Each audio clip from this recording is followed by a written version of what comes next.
అధ్యక్ష, గౌరవ ముఖ్యమంత్రి గారు మరి ముఖ్యమంత్రి అయిన తర్వాతనన్నా కొద్దిగా మర్యాదకరంగా మాట్లాడతారేమో అనుకున్నా అధ్యక్ష. కానీ కొన్ని ఊహించలేము అధ్యక్ష, కొన్ని ఊహించలేము. ఎందుకంటే కొంతమందికి అది సాధ్యం కాదు. ఎందుకంటే వారికి అర్థమైంది అధ్యక్ష. ఎందుకంటే తెలంగాణ తెచ్చిన నాయకుడిని పట్టుకొని కల్వకుంట్ల చంద్రశేఖర్ రావు అని ఏకవచనంతో మాట్లాడతారు.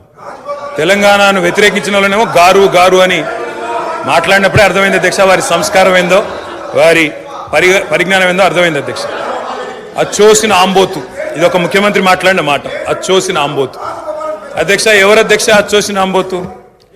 చీమలు పెట్టిన పుట్టలో దూరిన పాము అధ్యక్ష. కాంగ్రెస్ అనే పార్టీలో పాపం మా బట్టన్న, మా శ్రీధర్ అన్న, మా దామోదర్ అన్న, మా ప్రభాకర్ అన్న, అదేవిధంగా మా ఉత్తమన్న, మా కోమటిరెడ్డి వెంకటరెడ్డి అన్న, మా దామోదర్ అన్న, వీళ్ళందరూ కలిసి పెట్టిన పార్టీలో ఇవాళ దూరి ముఖ్యమంత్రి పదవి తీసుకుని ఆయన చీమలు పెట్టిన గుట్టలో పాముల గురించి మాట్లాడితే చాలా చండాలంగా ఉంటుంది సార్. దయచేసి